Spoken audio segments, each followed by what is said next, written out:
Good morning, all members and officials, and welcome to the Standing Committee on Finance. We are just waiting for another 2 or 3 minutes for one or two more members to join before we get started. Thank you.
Okay, we are ready to start.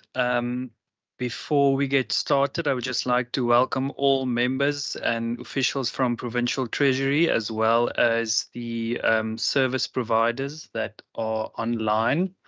I would just like to table the apologies. We have received an apology from member Norma French Mbombo. Member Van Minnen is an alternate online, as well as member Nkondlo, and the alternate for member Nkondlo is member Stoffel, which is also online. We will just do a brief introduction of the members and officials present this morning, starting with myself. I'm Peter Johnson. I'm the chairperson of the Standing Committee on Finance. And if we can then just go over to members in the committee room before we go online. Thank you very much, Chair. Good morning to you and good morning to all the colleagues. My name is Khalil Barankais, a member of the committee. Thank you. Good morning, Chair. Good morning, colleagues. My name is Noel Constable. I'm the member of this committee. Thank you. Thank you. Members online. Good morning, everyone. I'm Benedicta Van Minnen. I am an alternate member of this committee. Good morning, everyone. I am Derek Wessels, and I am a member of this committee. Thanks, Chair. Good morning, Chairperson. Good morning, everyone. Am I audible, Chair? We can hear you, Member Stoffel. Thank you very much, Chair. My name is Beauty Stoffel, and I'm an alternate of this committee.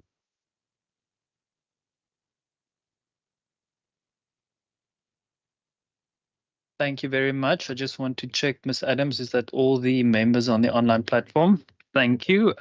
Then the delegation from the Provincial Treasury. Good morning, Chairperson and members. My name is Malcolm Boyson, Senior Manager, Fiscal Policy. Good morning, Isel Palmer, Provincial Treasury.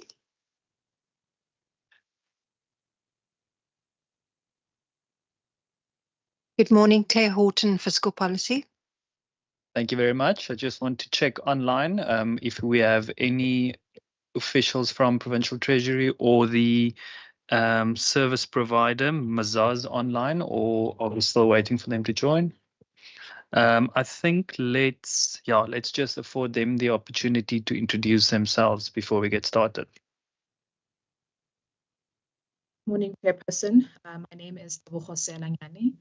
I'm a forensic consultant with Forvis Mazars, and Forvis Mazars has been appointed to perform the integrity checks in respect of the Western Cape Gambling and Racing Board nominees. I'm joined by my colleague, Mr. Dick Bitboy, who's also in the session with us. Thank you. Morning, everyone.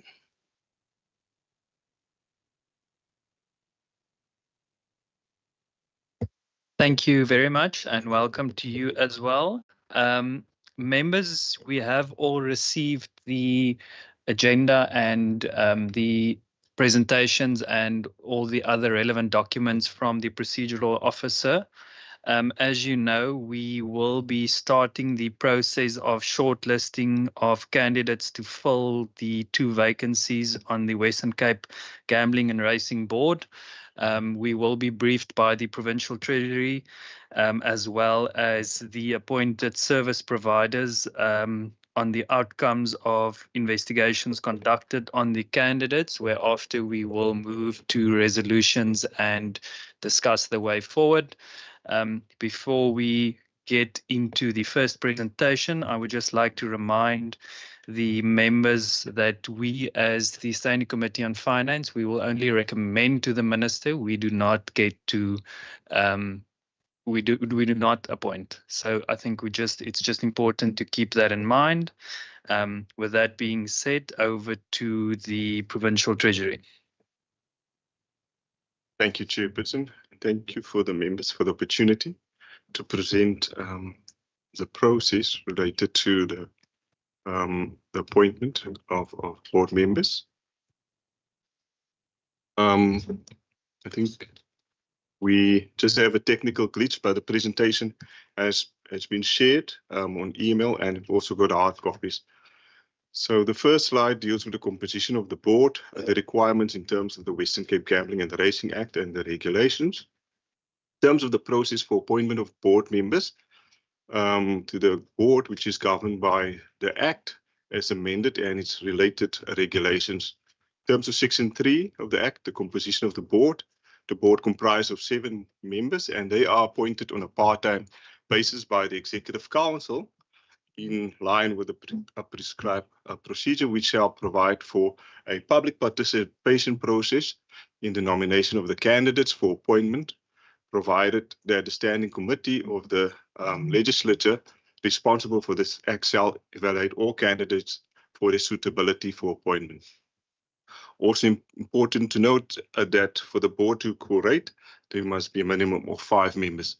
And the members of the board shall be eligible persons who have appropriate knowledge or experience, provided that appointments to the board shall also be made with consideration for gender sensitivity.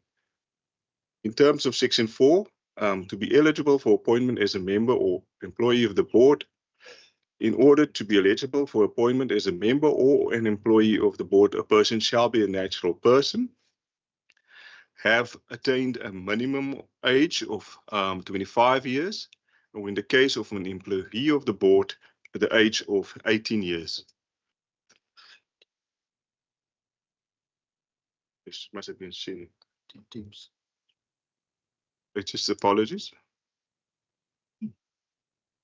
It's a share by Teams. Right, we're getting there. Right.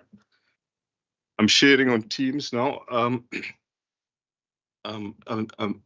Be a citizen of the Republic and an ordinary resident of the province, that is the Western Cape. Be fit and proper person as contemplated in Section 28A I of the Act, and be in good financial standing and not be disqualified under Section 5 of the Act.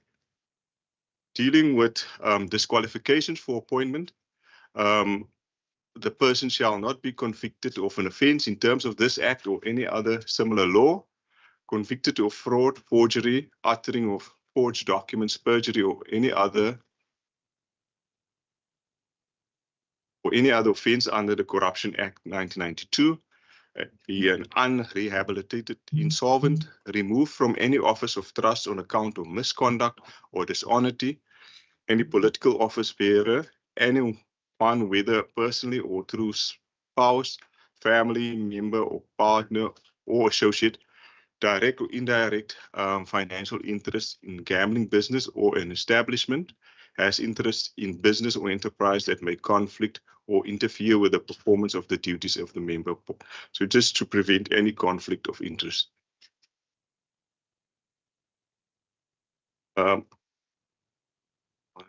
Now, in terms of the procedure of the appointment, it is quite a long process and is outlined in terms of Section 3 of the regulations.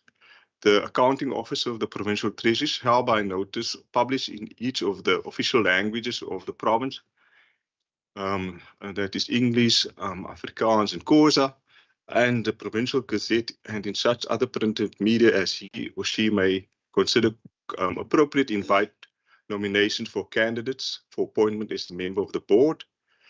A nomination containing the names, addresses, telephone numbers, and curriculum vitae of a nominee shall be submitted in writing to the designated accounting officer within 14 days from the date of the publication of the notice. The accounting officer shall place at the disposal of each nominee for completion an application form, which shall be returned to the designated officer within 21 days from the date on which it was placed at the nominee's disposal.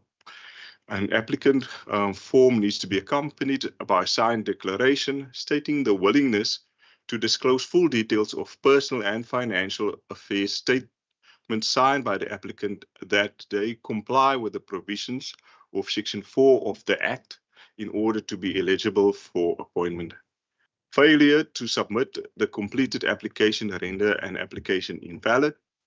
And after expiry of the application period, the accounting officer shall in each of the official languages of the province publish in the Provincial Gazette and any other printed media or notice specifying the names and addresses of each nominee who has submitted a valid application, and providing for a 14-day period calling for comment as to the suitability for appointment of such nominees.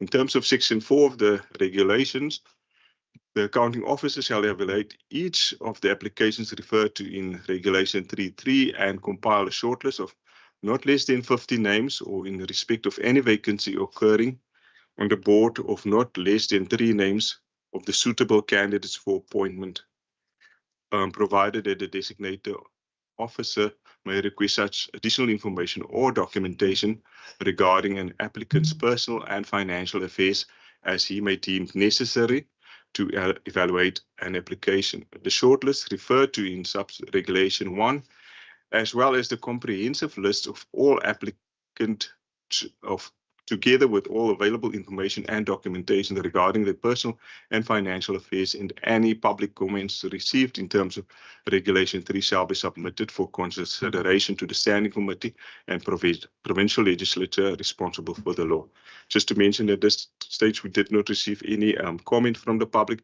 The relevant Standing Committee shall, within 7 days from receiving the documentation referred to in sub-regulation 2, submit a final shortlist of not less than 50 names or in the respect of any vacancy occurring on the board of not less than 3 names together with a comprehensive list of all applicants to the responsible member for submission for consideration to the Executive Council. The designated accounting officer shall, upon the receipt of a resolution of the executive concerning the successful candidates, inform all the applicants of the outcome. So just in terms of the current process, the process was started on the 26th of September when the first notice was published. In that regard, we received a response of 3 nominations. Due to having such a low response rate, a second round was, of course, for nominees was made in the Provincial Gazette dated 8 November. In the Burger and the Weekend Argus dated 9 November and in Vukani dated 14 November. In this regard, 16 nominees were received, which brings it to a total of 19 nominees. Following Regulation 3.3, application forms were then sent to all the eligible nominees. From the 19, we've received 8 application forms. In terms of Regulation 6A and B, which require for the publication of the names and addresses of each nominee who has submitted a valid application form, providing the public with a 14-day commenting period. This notice calling for the public comment was published on 4 April, 5 April, and 10 April in the Provincial Gazette, the Burger, Cape Argus, and Vukani. No comments was received, and subsequently 1 applicant then withdrew. The service provider is Mazars, which was appointed in December 23 to conduct a priority assessments on the candidates on behalf of the Provincial Treasury. So this is the second round of probity that Mazars has now conducted for the Provincial Treasury in this regard. Probity investigations have been undertaken by the external service provider and the Provincial Treasury will receive the report within by the 30th of April. As there's still some information that's outstanding. With regards to current board members, the board is currently fully constituted, comprising of 7 members. The chairperson is Mr. Bassade. He's from a legal background. Ms. Fani is vice chairperson, and it's actually a contract a term that expires. And then Mr. Nichols, his contract term runs until the 4th of December 2026. Mr. Chetty, newly appointed, his term runs until the 30th of April 2028. Ms. Venter, her term runs until the 31st of March 2028. Ms. Burton, also a recently appointed member, his term runs until the 31st of March 2027, and Ms. Ayanda Mvamdaba, her term runs until the 31st of March 2027. Just in terms of the qualifications of the current board members, 3 members have financial accounting qualifications, either chartered accountant or finance experience. 2 members have legal qualifications and experience. 1 member with the public administration and governance experience, and 1 member with occupational health and safety ISO systems experience. So for this round, we have to fill 1 vacancy. So as you can see, the experience and the qualifications are heavily laden towards financial accounting and the legal qualifications and experience. In terms of the shortlisting criteria, important that the Act has no shortlisting criteria. Section 32 of the Western Cape Gambling and Racing Act provides that the members of the board shall be eligible persons who have appropriate knowledge or experience, provided that appointment to the board shall be made with regards to gender sensitivity. King 4 also recommends that to remain a relevant board ought to be diverse, particularly with regards to academic qualification, technical expertise, relevant industry knowledge, experience, nationality, age, race, and gender. 7 applicants have been forwarded for consideration by the committee, as the regulations require that for any vacancy occurring on the board, the accounting officer compile a list of not less than 3 names of the most suitable candidates for the appointment. And these are the names. As the shortlisted candidates, that are being proposed by the accounting office, and Mr. Terence Arendse, colored male, a chartered accountant, previous public service experience, and a Western Cape Gambling and Racing Board experience. Mr. Dedrick Friedrichs, a colored male. He has a diploma in industrial relations, certificate in labor law. Work experience relates to legal associate in law firms, national technical advisor and for South Africa Typographical Union, and then is served on advisory boards, the Western Cape Tender Board, a CETA board member. And then Ms. Fani is a black female. She holds a BA Administration Honours. She's on the Western Cape Cultural Commission, the Chairperson Commission, Parliamentary Monitor Group, and a Syria Parliamentary Monitor. That's a work experience. And board experience is currently the Deputy Chairperson of the Western Cape and Gambling Racing Board. Ms. Prinsloo, colored female, a qualification from UNISA, a teacher, and no board experience has been listed. Ms. Leroux is a colored female. She has a PhD in education. Previous experience, CEO of Artscape Theatre, acting CEO of Artscape. Board experience, Artscape Theatre, chairperson of the Desmond and Leah Tutor Legacy Foundation. Mr. Fries, a colored female, qualification School of Product Management and Brand Strategy, advanced diploma in management, a BS social science and political science. Work experience, audit committee chairperson, Camisa Museum audit committee member of Old Mutual staff, medical aid fund audit and risk committee member, Castle of Good Hope, and then the board director of the Castle of Control Board. And then board experience, audit committee chairperson, audit and risk committee member, and board of director of Castle of Good. Then lastly, Mr. Duplessis is a white male. His qualification is a BProc LLB. Work experience, Western Cape Consumer Affairs Tribunal, Western Cape Rental Housing Tribunal, as an OHS manager, and also Western Cape Liquor Authority. Board experience, Western Cape Consumer Affairs Tribunal and the Western Cape Rental Housing Tribunal. Just in terms of the process here, in the event that the Standing Committee wishes to conduct interviews, and should the Standing Committee wish to do so, Provincial Treasury can provide a list of possible questions and answering guide. The Provincial Treasury will provide to the Standing Committee the contact details of the shortlisted candidates. The Standing Committee to evaluate candidates and make recommendations to the responsible member for consideration by the Executive Council. Thank you, Chairperson, and members. That concludes the presentation from the Provincial Treasury. Thank you. Thank you very much. Members, we will now first handle the questions and answer sessions based on the presentation from the Provincial Treasury that we've just received before we move over to Mazazu which will be presenting from Microsoft Teams. They won't be here in person. So members' questions to the Provincial Treasury on the presentation before we give the members online the opportunity. Any members in the committee room? I see Member Brankhuis first. Member Brankhuis. Thank you very much, Chair. Good morning again, colleagues.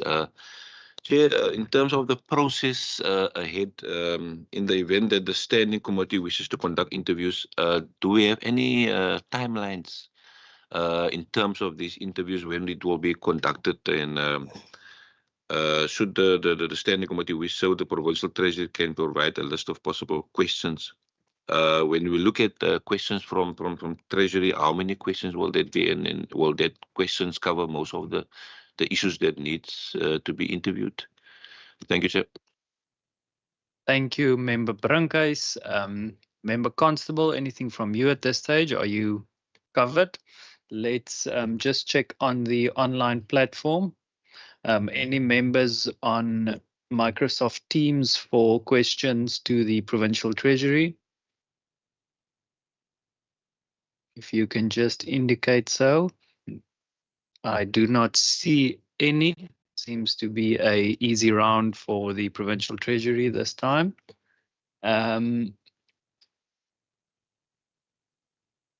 Okay, let's do Member Brankhuis. Please go ahead. Yes, thank you, Chairperson, and thank you, Honourable Member, for the question. In consultation with the Secretariat, the date that we've penciled in is the 13th of May, right?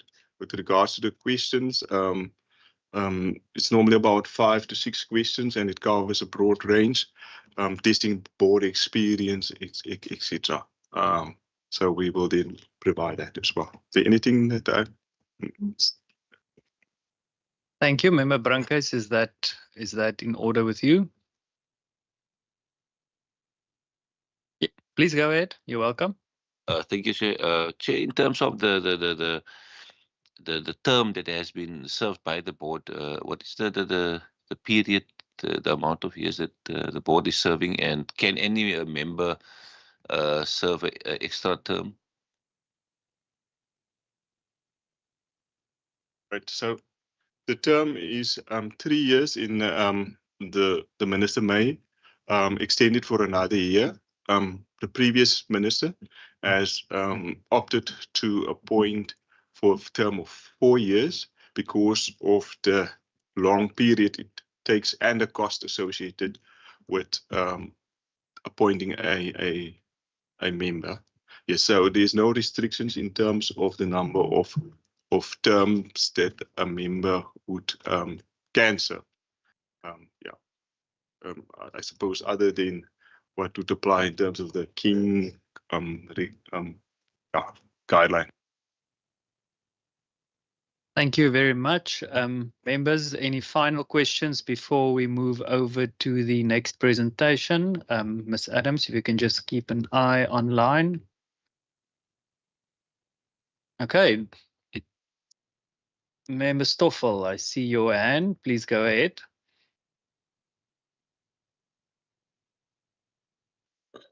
Thank you, Chair. Am I audible, Chair? You are, yes, Member Stoffel. Thank you very much, Chair. And let me first appreciate and thank the Provincial Treasurer for the presentation, and also congratulate in terms of the candidates. It's quite qualified candidates, and looking forward to work with one of the successful candidates there. But I just want to ask Treasurer. I know in terms of the criteria, yes, experience is the first thing it will count in terms of maybe the criteria. I don't know. But was there within the selection a consideration in terms of youth?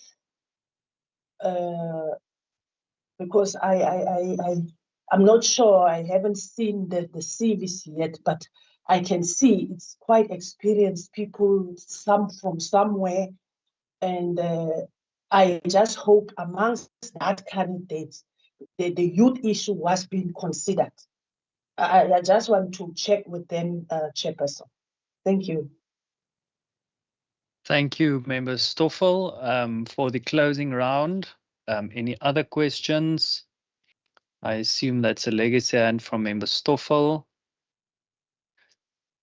Okay, thank you. Over to you, Mr. Provincial Treasury. Thank you, Chairperson. Thank you for Member Stoffel for the question. Yes, it's a very important consideration. We do try and encourage that the youth be considered. Regretfully, this round, we only got one member of considered as youthful, but that person has subsequently withdrew due to other opportunities. That, yes, and that is Ms. Zinkume. Yes. Yeah, thank you. Thank you, Mr. Boyson. Member Stoffel, are you covered or a follow-up from your side? Yes, I'm covered, Chair. Thank you very much.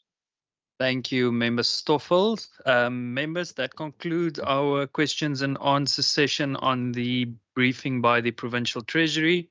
We will now move over to the presentation by Mazars on the outcomes of the probity investigations on the candidates. Members, just a proposal from my side. As you have seen within your documentation, the information on the candidates that will be shared with the committee now contains confidential information on financial position or financial standings, as well as other private information, such as where they reside. So the proposal is that we do this in camera. I would just like, if there are any members who do not support this proposal, if you can please just indicate so before we go ahead. I do see the members in the committee room in agreement that we do this in camera, and I just want to check on Teams if there are anyone who is not in favor of doing this. Support, Chair. Noko Masipa. Thank you, Member Masipa, and thank you for joining online. I also gave you the wrong time to be here this morning, so thank you for being online. I also support it. Thank you, Member van Minnen. I'm sure we are. Thank you, Member Stoffels. I'm sure we are in support on this one. If we will just quickly afford the IT team a minute or two just to prepare the way forward for the in-camera session. Thank you.